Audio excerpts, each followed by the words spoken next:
Okay, so today we're going to start with certain important topics of pediatrics और इसमें जो हम first chapter start करने लगे हैं that is endocrinology and genetics. So we are going to cover a total of 10 chapters and the first one is going to be about endocrinology because it is an important chapter of pediatrics. Okay, so the first topic is going to be constitutional growth delay. Now, what are the important things that you need to know about constitutional growth delay in order to score good in your exams? So the first thing कि हम जो patient होता है वो किस तरह present कर सकते हैं हमारे पास.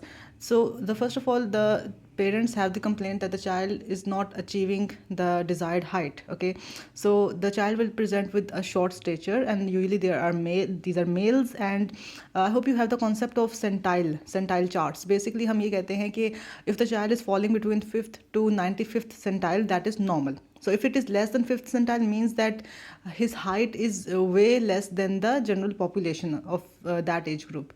So usually इसमें जो children present करते हैं they are having a height less than second centile और एक डिलेड ग्रोथ पैटर्न होता है बट जो फाइनल हाइट होती है वो नॉर्मल होती है. I think we have seen this in a number of cases even हमारी फैमिली में भी that the child is having a slow growth pattern but eventually the height is appropriate for that, having that ethical background, having that family history. So इसमें important चीज़ ये होती है कि we determine the bone age. जहाँ पे हमें growth delay नज़र आ रहा हो तो हम बोन एज डिटर्मिन कर लेते हैं. और इन केसेस में ना जहाँ पर कॉन्स्टिट्यूशनल ग्रोथ डिले होता है, कॉन्स्टिट्यूशन का मतलब ये है कि there is no underline cause, there is no hormonal deficiency, there is no disease process going on, the child is just having a slow growth. और ये इसकी एक पॉजिटिव फैमिली हिस्ट्री हमें मिलती है कि पेरेंट्स में भी ऐसी था. और तो हम जब बोन एज डिटर्मिन करते हैं तो bone age will be equal to the height age, लेकिन दोनों ही कम होगी देन द क्रोनोलॉजिकल एज. ठीक है, तो इसीलिए हम इसमें एक्सरे रिस्ट कराते हैं and we determine the bone age of the child. अच्छा, then again family history will be positive. और एक जनरल रूल है कि जब भी बच्चे में पुअर न्यूट्रिशनल इनटेक होता है ना तो the first thing to go away or the first thing to get affected will be the weight of the child, then the height and then the head circumference. So इसलिए हम ये भी एक rule है कि एक्यूट मैल nutrition जब होती है तो वेट लॉस होता है और जब क्रोनिक मैल न्यूट्रिशन होती है तो हाइट की ग्रोथ की स्टंटिंग शुरू हो जाती है. So that is another rule. Okay, so अगर हमारे पास ग्रोथ डिले का बच्चा आया है तो उसमें हम क्या क्या डीडीज कंसिडर कर सकते हैं. तो first of all I just want to make sure कि कॉन्स्टिट्यूशनल ग्रोथ डिले हम तभी कहेंगे जब कोई हार्मोनल डेफिशिएंसी नहीं है, जब कोई न्यूट्रिशनल डेफिशिएंसी नहीं है, बस वैसे ही ना उसका ग्रोथ पैटर्न ही डिलेड है. ठीक है, अच्छा डीडीज हम क्या कंसिडर कर सकते हैं. कोई ग्रोथ डिले का बच्चा आया तो हाइपोपिट्यूटरिज्म, ठीक है, ये कंसिडर कर सकते हैं. हाइपोथायरॉइडिज्म कंसिडर कर सकते हैं.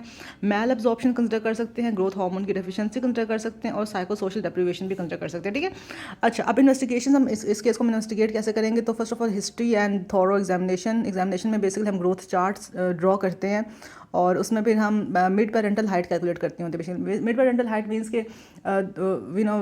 You calculate an average of the height of the mother and the father and then you determine की आइडियल हाइट इस चाइल्ड की स्टेज पर क्या होनी चाहिए. ठीक है, and we also calculate the growth velocities.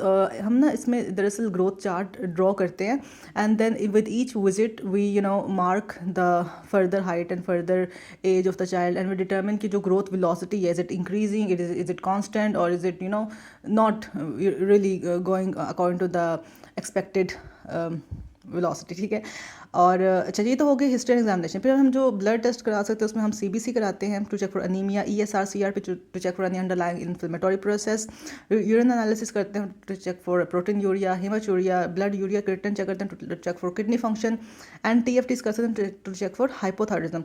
और हम serum calcium, phosphate and ALP भी डिटरमिन करते हैं to check for any hypocalcaemia, vitamin D deficiency or any bone disease going on. अच्छा एक्सरे रिस्ट करना है ऑलरेडी टोल्ड यू कि हम करते हैं to assess the bone age of the child.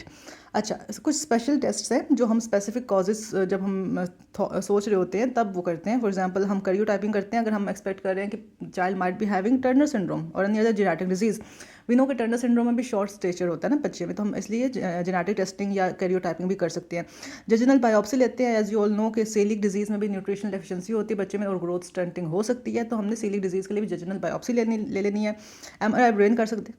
हमारे ब्रेन करनी है जब हम एक्सपेक्ट कर रहे हो या हम सस्पेक्ट कर रहे हो कि कोई हाइपोथैलेमिक या पिट्यूटरी डिजीज़ हो सकती है जिसकी वजह से न्यूट्रिशनल हार्मोनल डेफिशिएंसी है. ठीक है, अच्छा फिर हम एंडोक्राइन प्रोवोकेशन टेस्ट करते हैं. हम बच्चों को ग्रोथ हार्मोन स्टीरॉयड की इंडक्शन थेरेपी देते हैं and we observe the result that therapy. तो अगर तो वो ग्रोथ हार्मोन को रिस्पॉन्ड कर रहा हो, it means that he was having a deficiency of growth hormone, right.